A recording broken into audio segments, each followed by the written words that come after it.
Glen was not the kind of man who talked much. He came to work early, he left late, and in between he fixed things. That was all. He did not go to the loud dining halls where the other station workers gathered in the evenings. He did not join the card games that ran through the night in the lower dock corridors. He simply worked, ate a quiet meal alone, and slept. Then he did it all again the next day. Verath Station was a busy place. It sat at the crossing point of 4 major trade routes, which meant ships came and went at all hours. Fuel haulers, cargo carriers, passenger cruisers, private vessels, they all stopped at Verath at some point. And when their engines coughed or their hull plates cracked or their navigation systems blinked and died, they came to the repair dock where Glen worked. The dock was always full of noise. The clang of tools. The hiss of welding torches. The shouting of foremen in half a dozen different alien languages. Glen had learned enough of those languages to do his job. He knew the words for broken, for pressure seal, for fuel line, for overheating core. That was enough. Humans were not particularly respected on Verath Station. They were not disliked either. They were simply considered ordinary. Average. Useful in the way that a basic tool was useful, good enough for simple work, nothing more. Most of the senior repair contracts went to the Dern, a heavy-limbed species with 4 eyes who were famous across the station belt for their engineering skill. The Dern charged high prices and they knew it. They walked the dock with their chins up and their tool belts gleaming.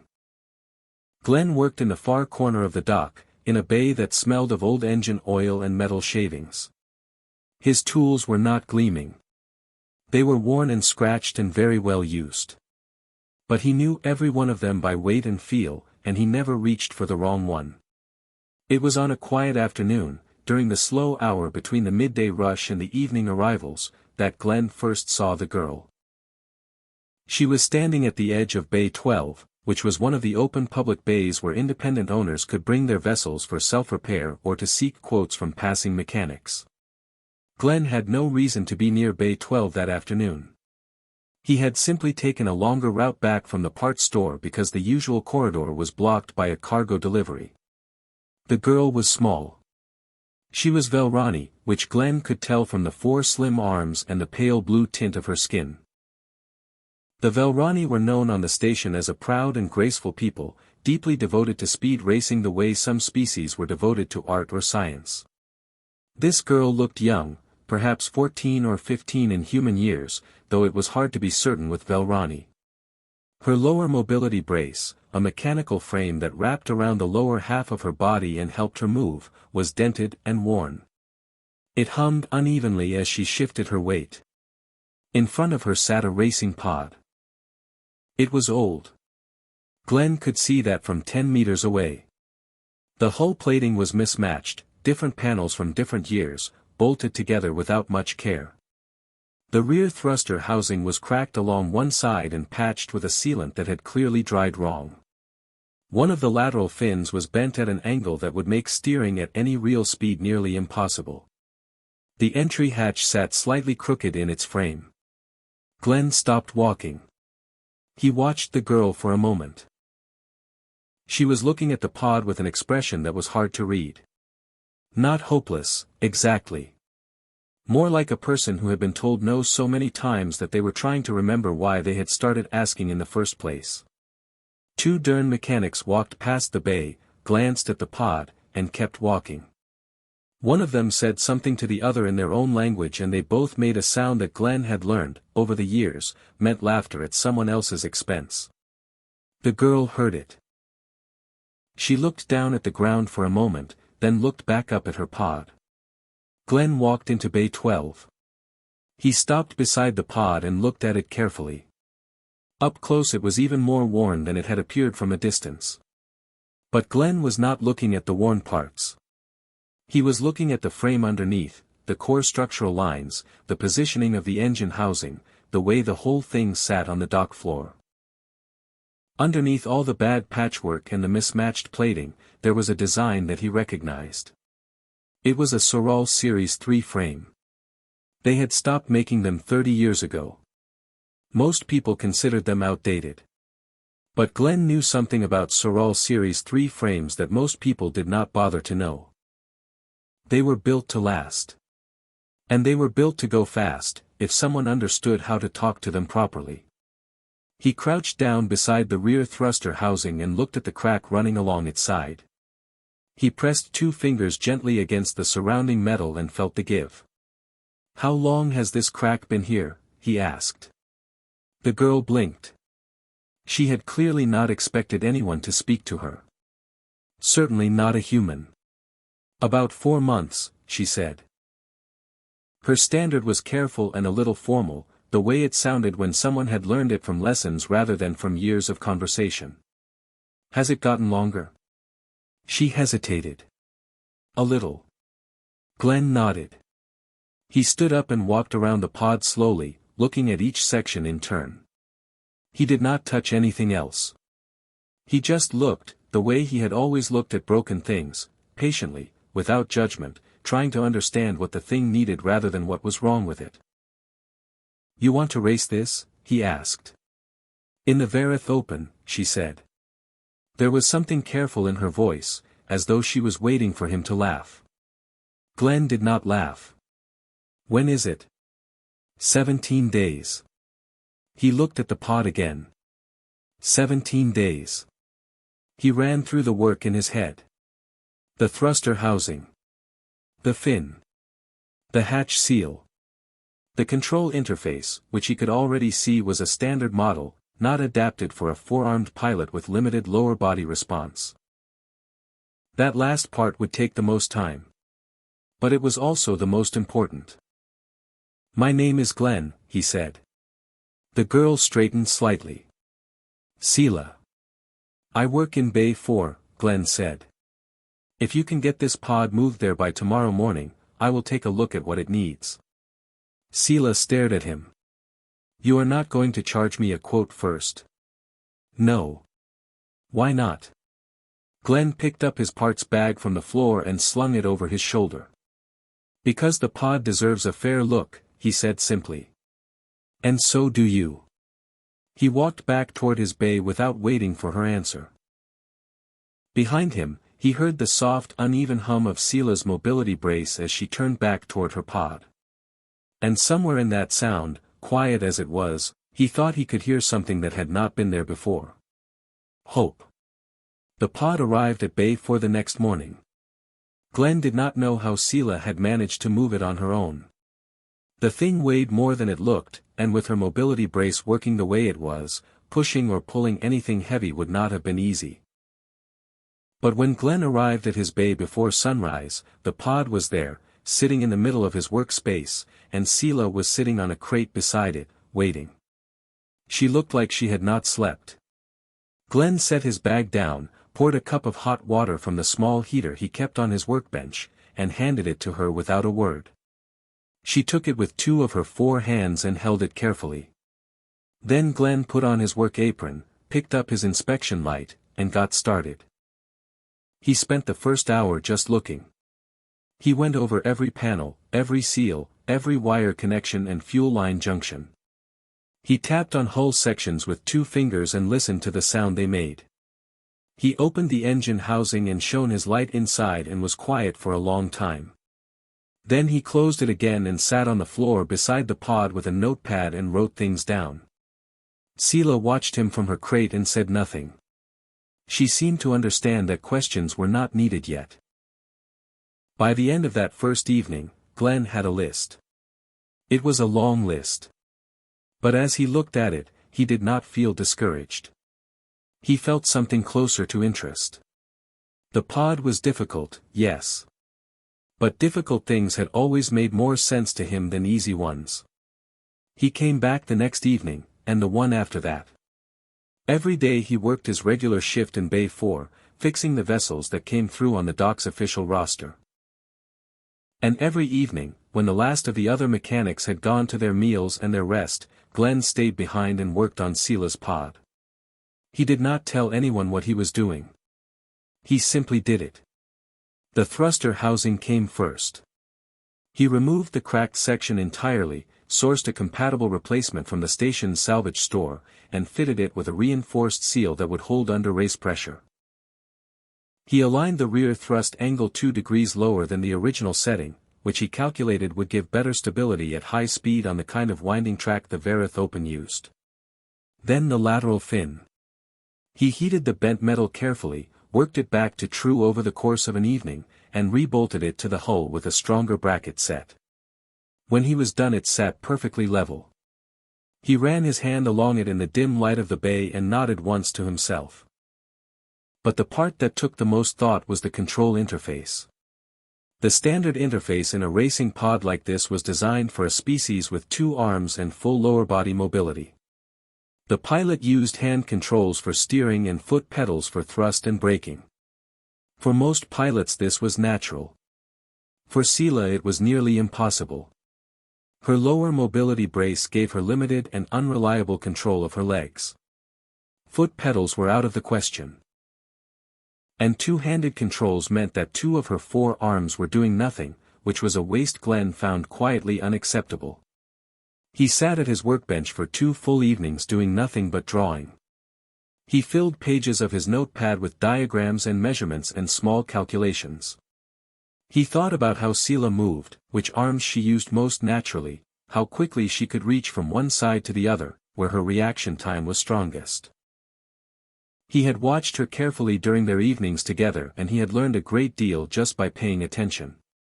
What he designed in the end was simple. That was the thing about the best solutions, Glen had always found. They looked simple when they were finished, even if getting there had been anything but.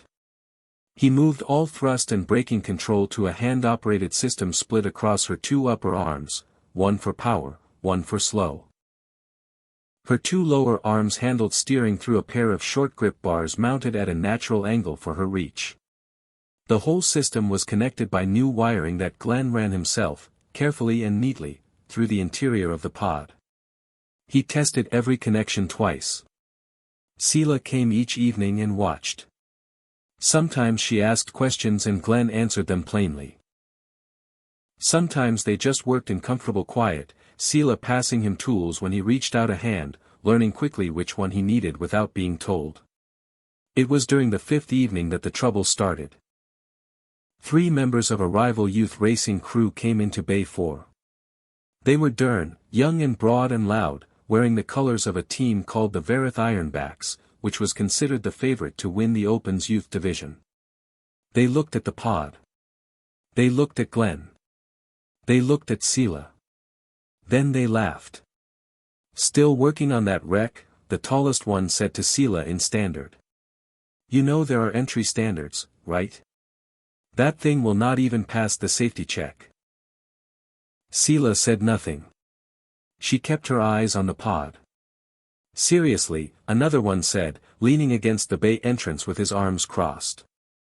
"You should pull your entry. Save yourself the embarrassment. No one from your district has ever placed in the Open and no one ever will. Especially not in something built by a human." He said the word human the way some people said the word broken. Glen did not look up from the wiring panel he was working on.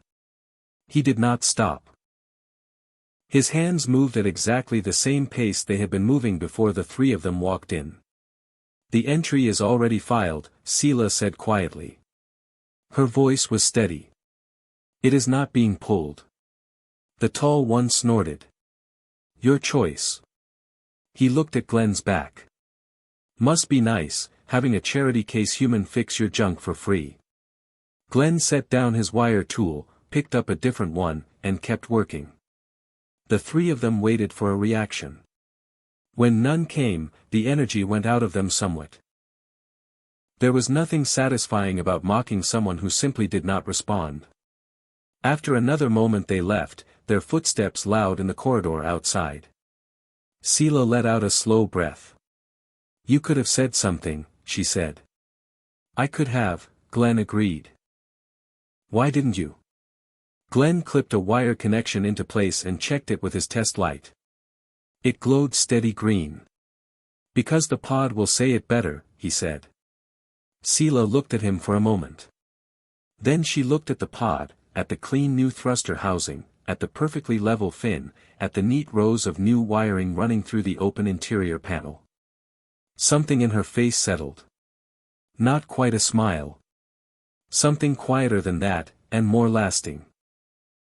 She picked up the next tool he would need and held it ready. Glen reached out his hand and she placed it in his palm without a word. They kept building. The morning of the Verath Open arrived with a low hum across the station. The race was not the biggest event in the galaxy. It was not even the biggest event in this region of space. But for Verath Station it was a moment. Shops closed early. Workers took long breaks.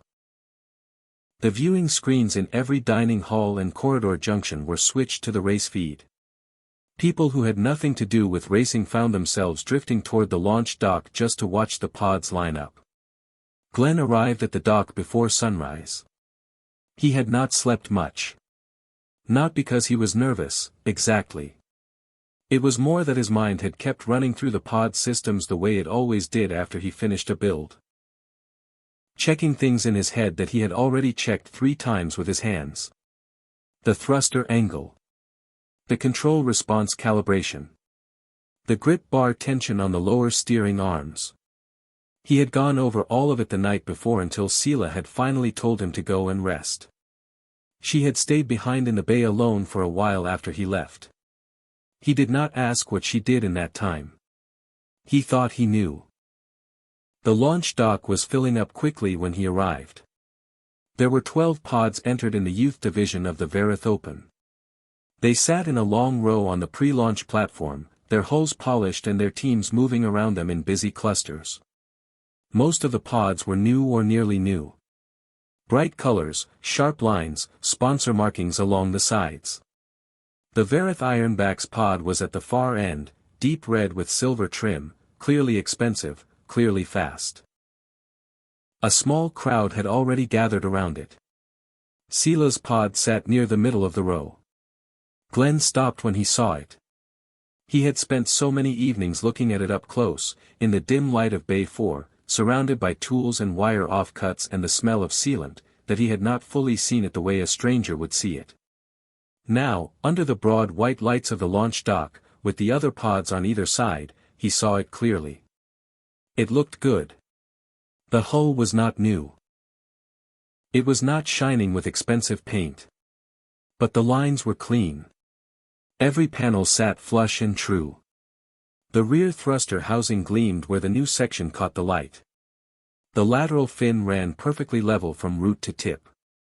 There were no patches, no mismatched sections, nothing that drooped or rattled or sat at the wrong angle. It looked, Glen thought, like something that had been built with care. Because it had been. A few people nearby were looking at it and talking quietly among themselves. Not mocking. Just curious. Surprised. Sela was standing beside it in her racing suit, a slim gray garment with a hood that the Velrani favored for high-speed flight. Her mobility brace was fitted underneath. She was checking the grip bars with 2 hands, running her fingers along them the way Glen had taught her, feeling for anything that had shifted in transit. She looked up and saw him and something in her face relaxed. "Everything is good," she said. "I know," Glen said. He looked at the pod one more time. "How are you feeling?" Sela was quiet for a moment. "Like I want to go fast," she said. Glen almost smiled. "Good," he said. "That is exactly the right feeling." The race officials came through the row 30 minutes later, doing the safety checks. Glen stood back and watched. The official who reached Sela's pod was a tall Marin with long fingers who checked each system with a small scanning tool. He checked the thruster output. He checked the hull seal pressure. He checked the control interface, pausing on the modified hand system longer than he had paused on anything else. He looked at it, looked at his scanner, and made a note. Glen waited. The official stamped Sela's entry card and moved on without a word. Glen let out a slow breath. The Ironback's crew walked past a few minutes later. The tall one from the other evening looked at Sela's pod and then at Sela. He did not say anything this time. But the way he looked at the pod was different from before. There was something measuring in it now. Something that had not been there when he thought the pod was just a wreck. Sela did not look at him at all. The pilots were called to their pods 15 minutes before the start. Glen helped Sela into the cockpit, checking each harness point and making sure the grip bars were exactly where she needed them. He adjusted the left 1/2 centimeter from where it had been set and Sela nodded when she gripped it. "Trust the pod," Glen said. "It knows what it is doing." "You mean you know what you are doing," Sela said. "Same thing," Glen said. He stepped back from the pod. The cockpit sealed. Through the narrow front screen he could see Sela's face, calm and focused and ready. Glen moved to the observer rail at the side of the dock and found a place to stand where he could see the full track feed on the large screen above the launch platform. The starting tone sounded. 12 pods lifted off the platform in a low roar of engines and shot forward into the track. The Verath Open youth course ran for 18 kilometers through a series of wide tunnels and open drift sections built into the outer ring of the station. The curves were sharp. The straight sections were long enough to build serious speed before the next turn came. It was a course that rewarded balance and control as much as raw power. The Ironback's pod went to the front quickly. It was fast, clearly built for speed. 3 other pods clustered behind it in the first section. Sela was in 7th place at the first turn, which was exactly where Glen had expected her to be. She was not pushing yet. She was letting the pod settle. By the 4th kilometer she had moved to 5th. Glen watched the screen and said nothing. By the 9th kilometer she was 4th. The pod was running exactly as it should, smooth and level, holding its line through every curve without the tail stepping out, the thruster output steady and even. Other pods were burning hard and some were already showing it. One clipped the tunnel wall at the 8th curve and dropped back. Another lost thruster balance on a long left-hand bend and spent 2 kilometers recovering. Sela moved to 3rd. The crowd in the dock was louder now. People were watching the screen who had not been watching before. Glen heard someone nearby ask which pod that blue-gray one was. He did not answer. He kept his eyes on the screen. With 4 kilometers left, Sela pushed. Glen could see it in the thrust readout numbers running along the bottom of the feed. She opened the power up steadily, the way he had shown her, not all at once but in a smooth rising curve that the engine could carry without strain. The pod responded the way it was built to respond. She passed the 2nd place pod on a long straight with 2 kilometers remaining. The dock was very loud now. She could not catch the Ironback's pod. It was too far ahead and too fast on the final straight. But she did not lose 2nd place either. She held it clean and crossed the finish line with the pod running perfectly, every system steady, nothing loose or struggling or wrong. 2nd place. Glen stood at the rail with his hands in his pockets and watched the result appear on the screen. Around him people were talking fast and pointing. Someone said something about the blue-gray pod. Someone else said they had never seen a modified old frame run like that. Glen looked at the screen for a moment longer. Then he smiled, quietly, to himself, the way he did most things. 2 days after the race, Verath Station felt like it had returned to normal. The viewing screens were back to showing cargo schedules and docking announcements. The dining halls were their usual noisy selves. The repair dock was full of its regular sounds, clanging tools, hissing torches, foremen calling out across the bays. Most people had already moved on from the excitement of the Verath Open and gone back to the business of their ordinary days. Glen had gone back to work the morning after the race without any fuss. He had a fuel converter to replace on a mid-size hauler, 2 cracked hull plates on a passenger cruiser, and a navigation relay that had shorted out on a small private vessel. He worked through all of it in his usual way, steadily, quietly, without rushing and without stopping. By the end of the first day back he had finished the hauler and started on the hull plates. Sela had come by the bay that morning. She had not said much. She had sat on her usual crate and watched him work for a while, and there had been something peaceful in her face that had not been there before the race. Not excitement, exactly. Something quieter and more settled than excitement. Like a person who had proved something to themselves and no longer needed to keep proving it. She had left after an hour. Glen had watched her go and then turned back to his work. It was on the second afternoon that the station changed. Glen noticed it first as a sound, or rather as a sudden absence of sound. The dock, which was never quiet, went noticeably still for a moment. Tools stopped. Conversations dropped. Then the noise came back, but different. Lower. The kind of murmur that ran through a crowd when something unexpected had happened. Glen set down his welding tool and looked toward the main dock entrance. A group of figures was moving through the dock. At the center was a tall alien in long silver robes. Glen did not recognize the species immediately, they were rare in this part of the station belt. The figure was lean and very straight-backed, with pale gray skin and large dark eyes that moved slowly and carefully across everything they looked at, the way the eyes of someone important always moved. Not searching. Assessing.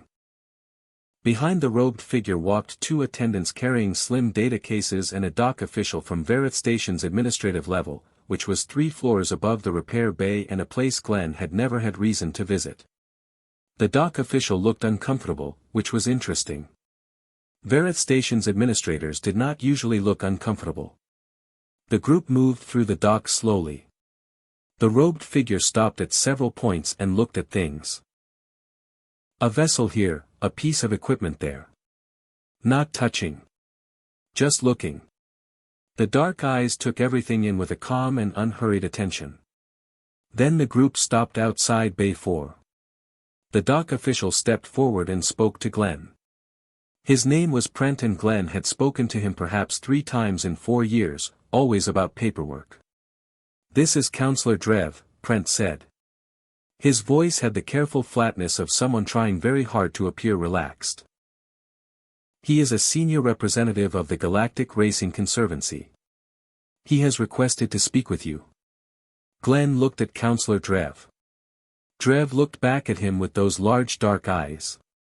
There was something in the look that Glen recognized, though he had not seen it directed at himself before. It was the look of someone re-evaluating an assumption. Working something out that did not quite fit what they had expected.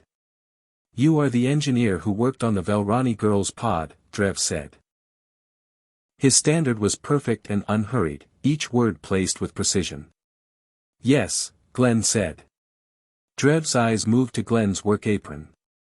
To the tools on the bench behind him. To the half-finished hull plate job on the cruiser to Glen's left. Then back to Glen. "You are human," Drev said. It was not quite a question. "Yes," Glen said again. There was a pause. Drev clasped his long hands in front of him. "I witnessed the Verath Open remotely," he said. "I was passing through this sector on other business. The race was on a secondary feed on my vessel and I was not watching it closely." He paused. "Then I was." Glen waited. "I have been working with racing craft for 31 years, Drev continued. "I have seen a great many modified pods in that time. Standard modifications, performance modifications, adaptive modifications for pilots with specific physical needs. I know what those look like." He looked at Glen steadily. "What I saw in that pod was not standard. The adaptive interface design was unlike anything in the Conservancy's current registry. The energy routing through the thruster system was configured in a way I have not encountered before. The structural tuning on a Soral Series 3 frame. A frame most engineers would not know how to work with properly, was exceptional." Glen said nothing. He was listening. "When I requested information about the pod's engineer," Drev said, "I was told it was a human dock mechanic working in Bay 4 of the repair level." The pause this time was slightly longer. I will be honest with you. I asked the question again, because I thought there had been a misunderstanding. There was no cruelty in it. Drev said it the way a precise person states a fact, plainly, without decoration. But the meaning was clear enough. A human dock mechanic was not what anyone expected when they looked at that pod. Glen picked up the tool he had set down when the group arrived and turned it once in his hand, then set it on the bench. "What would you like to know?" he said. Drev studied him for a moment. Then something shifted almost imperceptibly in his expression. Not warmth, exactly. But a kind of focused respect, the respect of someone who recognizes that the person in front of them is not going to perform or explain themselves or try to be impressive. That they are simply going to answer. "The adaptive interface," Drev said. "Walk me through how you designed it." Glen walked him through it. He spoke plainly, without technical showing off, explaining each decision the way he always explained things, starting from the problem and moving toward the solution. He described how the standard interface was wrong for Sela's body and why. He described the 2 evenings he had spent drawing before he touched a single component. He described the wiring, the grip bar angles, the way he had calibrated the power response to suit a four-armed pilot's natural reach and reaction speed. Drev listened without interrupting. His attendants were making notes. Prent the dock official stood to one side looking like he was not sure what was happening but was fairly certain it was significant. When Glen finished, Drev was quiet for a moment. "Where did you train?" he asked. "Earth," Glen said. "Standard engineering program. Then 12 years on repair docks. No specialization in adaptive systems?" "No." "No formal racing craft certification?" "No." Drev looked at the bench. At the tools. At the careful order of everything in the bay, worn and unglamorous and precisely organized. "The Soral Series 3 frame," he said. "Most engineers do not know its load tolerances at high speed." "Most engineers have not spent time with one," Glen said simply. Drev looked at him again with those steady dark eyes. "No," he said quietly. "I suppose they have not." He stood in the bay for another long moment, looking at nothing in particular, turning something over in his thoughts. His attendants waited. Prent waited. The sounds of the dock moved around them all, the distant clang of tools, the hiss of a torch somewhere in the row. Then Counselor Drev straightened his silver robes and looked at Glen with an expression that was no longer assessing. It was decided. "I would like to speak with you again tomorrow," he said. "You and the girl both." Glen nodded once. "We will be here," he said. Drev inclined his head, a small gesture, but a deliberate one, and turned to leave with his attendants. Prent hurried after them, glancing back at Glen once with an expression that mixed confusion and something very close to awe. Glen picked up his welding tool and turned back to the hull plate. He had work to finish. The next morning came gray and quiet over Verath Station. Glen arrived at Bay 4 before anyone else, as he always did. He made his cup of hot water, put on his work apron, and stood at his bench for a moment looking at nothing in particular. The hull plate job on the cruiser was finished. His tools were cleaned and arranged in their usual order. The bay was tidy and still. Sela arrived 20 minutes later. She had clearly made an effort with her appearance, her suit was clean and her 4 arms were held with a careful stillness that told Glen she was nervous. She sat on her crate and did not reach for any of the tools the way she usually did. They waited. Counselor Drev arrived exactly when he said he would. He came without the dock official this time. Just his 2 attendants, walking quietly behind him with their data cases. He wore the same silver robes. His dark eyes moved to Glen first, then to Sela, then around the bay once in that slow assessing way of his. Then he clasped his hands in front of him and began. "I spent yesterday evening reviewing the Conservancy's records," he said.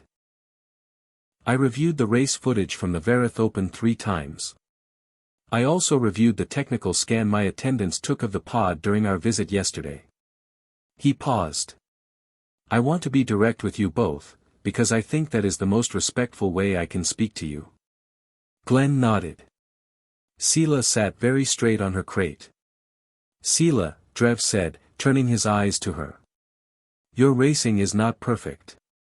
You are young and there are things you have not yet learned. Your entry point into corners needs work. Your early race positioning was too cautious. These are things that training will correct. He paused. But your control of that pod was exceptional. The way you managed the power curve in the final 4 kilometers showed instinct that cannot be taught. It can only be developed. And the foundation is already there. Sela was very still. Her lower 2 hands gripped the edge of the crate. The Galactic Racing Conservancy operates a junior racing circuit, Drev continued. It runs across 11 star systems. Entry is by invitation only. We invite 12 pilots each season. He looked at Sela steadily. I am inviting you to be one of them. The bay was completely silent. Sela's mouth opened slightly. Then closed. One of her upper hands came up slowly and pressed against the side of her face in a gesture Glen had come to understand meant that she was trying very hard not to show too much of what she was feeling. The entry is fully sponsored by the Conservancy, Drev said. Transport, accommodation, race fees, equipment support. All of it covered. You would begin with the season opener in 4 months. He paused. There is one condition. Sela found her voice. What condition? The pod, Drev said simply. It must be the pod you raced in the Verath Open. The Conservancy wishes to study the adaptive interface during the season. With your permission and the engineers, it would become part of our ongoing research into adaptive racing technology for pilots with mobility differences. He looked between them. You would both retain full credit for the design. Sela turned and looked at Glen. Her eyes were bright and her voice, when she spoke, came out slightly unsteady. Glen, she said. It is your pod, Glen said quietly. Your decision. She turned back to Drev. Yes, she said. The word came out clear and certain. Yes to all of it. Drev inclined his head. Then he turned to Glen. Glen had been standing at his bench with his hands resting on the edge of it. He had been listening to everything and feeling something he could not quite name settle slowly through him. He was glad for Sela. That was the largest and clearest thing. Everything else was quieter and less certain. Glen, Drev said. I want to speak to you about something separate. Glen waited. The Galactic Racing Conservancy employs engineers, Drev said. We have technical staff at every circuit across the 11 systems. Hull specialists, engine calibrators, safety system designers. He paused. But there is a role above those. A senior role. We call it the Conservancy Craft Engineer. There is one appointed per region. The current appointment in this region has held the position for 18 years and is retiring at the end of this season. He stopped and let that sit in the air for a moment. The role involves overseeing technical standards across all craft entered in the regional circuit, Drev continued. It involves consulting on adaptive technology for pilots with physical differences, which is an area the Conservancy is expanding significantly. It involves working directly with pilots and teams to improve safety and performance. He looked at Glen without any change in his steady expression. It is considered one of the most respected engineering appointments in the known galaxy. Glen said nothing. He was listening with his whole attention. I am offering it to you, Drev said. The bay was silent again. Glen looked at Drev. He looked at the data cases the attendants were holding. He looked at his workbench, at the worn tools in their careful order, at the scratched surface of the bench itself with its old oil stains and its burn marks from years of work. He looked at the small heater in the corner where he made his morning cup. Then he looked at Sela. She was watching him with her bright eyes and her 4 hands all held very still. She was not saying anything. She seemed to understand that this was his moment and that it did not need her voice in it. Glen thought about the pod. About the first evening he had crouched beside it in Bay 12 and pressed 2 fingers against the cracked thruster housing. About the pages of drawings. About the evenings of quiet work with Sela passing him tools. About the 3 Ironback's crew members and the way they had used the word human. About the race feed screen and the number 2 appearing beside Sela's pod identifier and the sound of the crowd around him going loud. He had not built the pod for any of this. He had built it because a young girl had been standing beside something broken and nobody had stopped to help her. That was all. It had been a simple thing, the way most worthwhile things were simple at their center.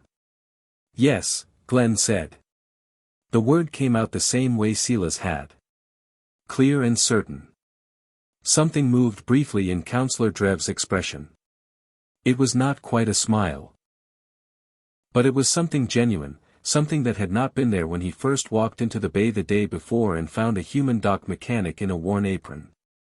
Good, Drev said quietly. The attendants began opening their data cases. There were forms to sign and schedules to discuss and details to arrange. Glen and Sela stood side by side at the bench going through it all, and Glen answered the questions put to him in his usual plain and careful way, and Sela asked 3 sharp questions about the junior circuit schedule that made Drev's attendants exchange a quick look of surprise. Word moved through the dock the way word always moved on a station, fast and in all directions at once. By midday, people were appearing at the entrance to Bay 4. Not crowding in. Just stopping at the entrance and looking. Dock workers Glen had nodded to for years without ever exchanging more than a word. A few of the Dern mechanics from the senior bays. Some of the traders and crew members who were waiting on their vessels. They looked at the bay, at the pod still sitting in the middle of it, at Glen in his worn apron standing beside the small Velrani girl in her grey suit. The tall Ironback's crew member was among them at some point. Glen noticed him in his peripheral vision. The young Dern stood at the entrance for a long moment looking at the pod and then at Glen. Then he walked away without saying anything. Glen did not watch him go. When the last of the forms were signed and Drev's attendants had packed their cases, Drev shook Glen's hand in the human fashion, he had clearly taken the time to learn it. And told them both that his office would be in contact within the week with full details. Then he left. The bay was quiet again. Glen stood looking at the pod. At the clean hull and the level fin and the neat thruster housing. At the grip bars just visible through the cockpit screen, set at exactly the right angle for a 4-armed pilot with limited lower mobility. He felt Sela move before he saw her. She crossed the bay in 3 quick steps and wrapped all 4 of her arms around him. 2 around his shoulders and 2 around his middle, the way her species held someone when words were not the right instrument for what they needed to say. She held on tightly and did not speak. Glen stood very still for a moment. Then he put one hand on her shoulder the way he would have with anyone he cared about. "You did the hard part," he said quietly. "You got in the pod." Sela made a sound that was somewhere between a laugh and something else entirely. Outside the bay, Verath Station moved and hummed and went about its business. But at the entrance to Bay 4, the people who had gathered were still there, looking at the quiet human engineer and the small alien girl in his bay, and something had shifted in the way they were looking. It was not the look they had given Glen yesterday or the day before or in any of the 4 years he had worked on this station. It was something new. Glen did not see it. He was not looking at them. He was looking at the pod, and then at Sela, and there was a small and quiet and completely genuine smile on his face. It was enough. It was more than enough.